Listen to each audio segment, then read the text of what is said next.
నేను ఒకప్పుడు దేవుణ్ణి ఎరిగినవాడిని. నేను ఒకప్పుడు దేవుణ్ణి ఎరిగినవాడిని కాదు. దేవుడు అంటే ఎవరో నాకు తెలియని పరిస్థితులు ఒక బ్రదరు మా ఊరు నుండి, ఆ బ్రదర్ స్నేహంగా తండ్రి కమలాపురం వెళ్ళి కార్తీయ బ్రదర్ని కలుసుకుని ఆ బ్రదర్ ద్వారాగా ఒకప్పుడు నాకు కొనటానికి ఇల్లు లేదు, తినటానికి తిండి లేదు, ఎంతో దీన పరిస్థితినే ఉన్నాను, దీనునే ఉన్నాను. నాకు 2 కూతుళ్ళు, 1 కుమారుడు.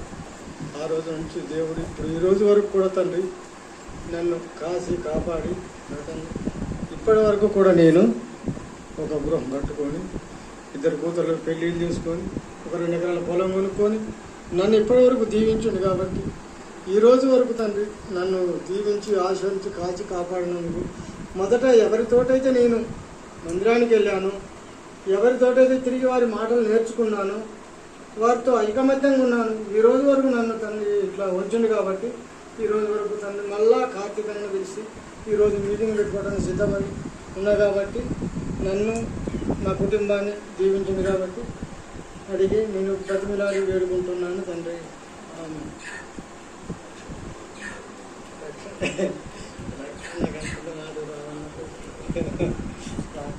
సరే, ఇప్పుడు సంతోషం అక్క రండమ్మ. దేవుణ్ణి మీరు ఎలా తెలుసుకున్నారు, ఇంకా దేవుడు మీ కుటుంబ పక్షంగా దేవుడు ఎలా మేలులు చేస్తున్నాడు అనేది చెప్పండి.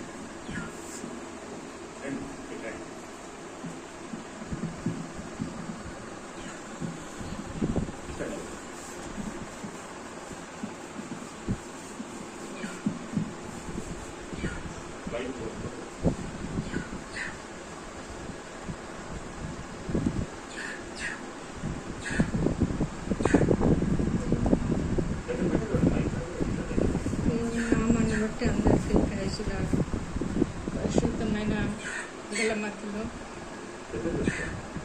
ఇటు సాక్ష్యాన్ని పంచుకోవటానికి నాకు ఇచ్చిన ఇటు సమయం అంతటిని బట్టి దేవుడికి కృతజ్ఞతాస్తుతులు చెల్లిస్తూ ఉన్నాను. నా జీవితం అయితే ఎంతో పడిపోయి చెడిపోయిన దాన్ని చేసి దొమ్మరి వలె తిరిగి ఉన్నానని నిజంగా దేవుడి ఎదుట నేనైతే యథార్థంగా నేనైతే చెప్పుకుంటూ ఉన్నాను. అయినా నా తండ్రి నిజంగా ఆ దేవుడు మమ్మల్ని ఏర్పరచుకోవడానికి నిజంగా నేనైతే పాపినే. కానీ అన్న మరి ఒకరోజు దేవుడి సన్నిధికి వెళ్ళాలని ఆశతోటి అమ్మాయి పెళ్లి చేసి బాగా అప్పులు, ఇబ్బంది, ఆర్థిక పరిస్థితి, బతకలేని స్థితి, ఇంట్లో బియ్యం లేని పరిస్థితి, వస్త్రము లేని పరిస్థితి. అప్పుడు మమ్మల్ని ఆదరించడానికి ఎవరు కూడా దరికి చేర్చుకోవటానికి కూడా ఇష్టపడేవారు కారు. ఉండటానికి ఇల్లు లేదు, స్థలము లేదు.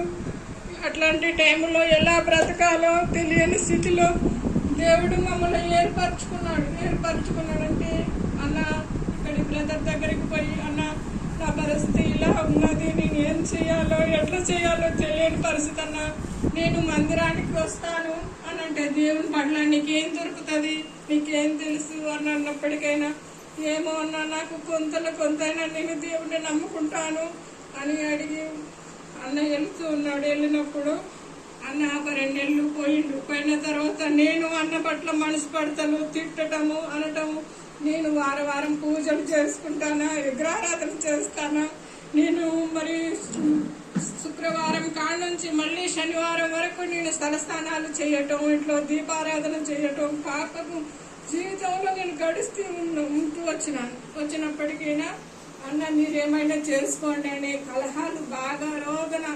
అట్లాంటి టైంలో సువాలమ్మ ఇంట్లో మీటింగ్కు అదే కమలాపురము ఒక 12 గంటల నైట్కు వచ్చినప్పుడు నువ్వు ఎటు వెళ్ళినావు, ఎక్కడ వేసినావు అని అన్నను నిలేసి మాట్లాడినా.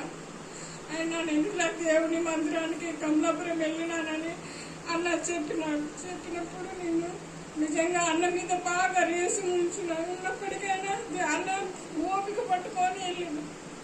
పడే రోజు పోయినప్పటికైనా కానీ నేను అట్లాంటి స్థితిలో ఉన్నదాన్ని అన్న తానీలన్న వచ్చి అప్పుడప్పుడు వచ్చి అన్న కూడా పలకరించేవాడు, పరామర్శించేవాడు, మాట్లాడేవాడు, ఏం చేస్తారమ్మా అనేవాడు. అట్లా అయినప్పటికైనా మేము పెడముఖం పెట్టి నేను ఉండేదాన్ని. ఉన్నప్పటికైనా ఇక మరి మొన్నొక రోజు నా మనసు కూడా ఏమైందో తెలియదు, కానీ మన ఇంట్లో ఈ విగ్రహాలు అన్నీ తీసి మరి జామాయిల కుప్పలో పడవేసి రాపో అని చెప్పినప్పటికీ మళ్ళీ వారం కాడ నుంచి చిన్నమ్మాయి పోయింది. ఆమె పోయిన వారానికి నేను పోయినాక సరే మనమందరం ఒక గూటిలో ఉన్నట్టుగా ఒక రేవు నీళ్లు తాగినట్టుగా ఉండాలని మళ్ళీ మేమందరం అనుకొని మందిరానికి వెళ్తూ వచ్చినాక అప్పుడు చిన్న ఊరు గుడిచా పెద్దమ్మాయికి పెళ్లి చేసి అప్పుల భారం ప్రతి ఒక్క రోజు ఎవరో ఒకరు బండేసుకొని ఇంటికి అప్పు ఇయ్యమని కట్టమని ఇబ్బంది పెట్టేవారు. అట్లాంటి స్థితిలో కూడా మమ్మల్ని దేవుడు రక్షిస్తూ ఆదరిస్తూ నిజంగా తిండికి బియ్యం లేని స్థితి, అట్లాంటి టైంలో కూడా దేవుడు ఆదరిస్తూ వచ్చిన ఆ స్థితి నుంచి దేవుడు ఇంతవరకు మమ్మల్ని రక్షిస్తూ వచ్చినాడు. ఒకప్పుడు అన్నను ఒక్కో రోజు మధ్యాహ్న సమయంలో అన్నను మా ఇంటికి తీసుకొని వచ్చినప్పుడు కనీసం ఒక గిన్నె లేదు, గ్లాస్ లేదు, అన్నకు మంచినీళ్ళు ఇవ్వాలన్న ఆలోచన కూడా రాకపోయేది. పిచ్చి దానిలాగా గుడ్డలు కట్టుకొని ఎట్లనో మరి మురికి గుడ్డలు కట్టుకొని ఉంటూ వచ్చిన ఆయన అన్న ఏమి ఇవ్వాలో ఏమి ఇవ్వద్దని నా చేతితోటి కొన్ని మంచినీళ్ళు ఇస్తే తాగి సువార్త చెప్తూ అన్న 4 మాటలు చెప్తూ పోయిండు అన్నారు కార్తీక్ అన్న. చెప్పినాక తర్వాత 2016లో మా అప్పు బాప్తిస్తున్నా ఆయన 8 నెలలు పోయిన తర్వాత మరలా నేను 8 నెలల తర్వాత పాపం ఆయనకి ఇద్దరికి కలిసి బాప్తిస్మ ఇచ్చాడు అన్న ఇచ్చి మరి ఇచ్చిండు. పెద్దమ్మాయి విషయంలో కూడా చిన్న బాబు విషయంలో మరి జోషు పడి పేరు పెట్టుకోవాలని ఒక ఆశతో నిజంగా పెద్దమ్మాయి ఇంటికి కూడా అన్నను తీసుకెళ్లి అమ్మాయి కుటుంబం కూడా రక్షింపబడాలని ఎంతో ప్రయాసతో అన్నను తీసుకెళ్తూ ప్రార్థన చేస్తూ వచ్చును. దేవుడి దేవల్ల పెద్దమ్మాయి కూడా 2 కుమారులను ఇచ్చిండు.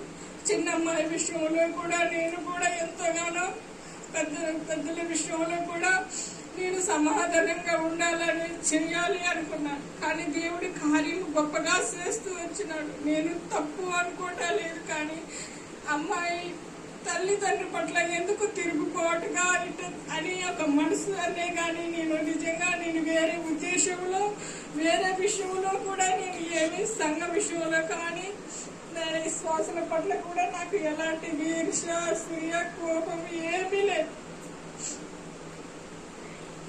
నా పట్ల దేవుడు ఎన్నో మేలు ఉపకారములు చేసిన నా దేవుడికైతే ఎల్లవేళలా నేనైతే రుణస్తురాలని వేదాంతంగా ఒప్పుకుంటున్నాను. కార్తీకన్న పట్ల దేవుడి పట్ల మేము ఎంతో విశ్వాసం కలిగిన కార్తీకన్న పట్ల మేము మరి బాప్తిస్మ తీసుకున్నాంగా ఒక చిన్న ఆశ చిన్నమ్మాయి విషయంలో ఆయన కూడా వివాహానికి రావాలని ఆశ దైవజనులతో అడుగుతూ బతుకులాడుతూ వచ్చిన ఆయన అవకాశం దేవుడు ఇయ్యలేదు. సరే మరొక తరుణాన్ని దేవుడు ఇచ్చేటట్టుగా ప్రార్థన చేసుకున్నాం. మరి ఈ సమయం దేవుడు ఇస్తూ వచ్చినాడు. అన్నని ఇక్కడికి నడిపించిన విధానమును బట్టి ఆ దేవునికి కృతజ్ఞతాస్తుతులు చెల్లిస్తూ నిజంగా ఈ రోజు ఈ కూడికైతే తీరుగా దేవుడు నడిపించిన విధానమును బట్టి దేవుడికి అయితే ఏమిచ్చినా నేనైతే రుణస్తున్నాను. ఇటు తీరుగా మరి మా కుటుంబం కోసం మీరందరూ కూడా ప్రార్థన చేయండి. ఇంకా ఎవరు పిల్లలు కానీ అందరినీ అయ్యా ఆయన కూడా రక్షణలో లేడు. ఆయన భౌతిక విషయంలో ఆయన బ్రతుకు విషయంలో దేవుడే ఎరుగును.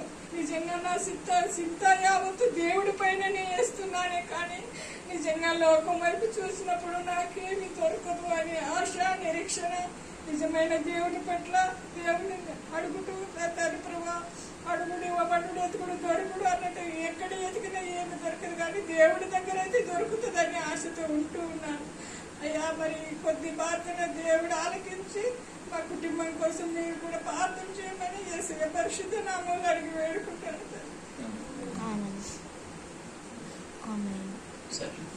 ప్రార్థన చేసుకుందాం.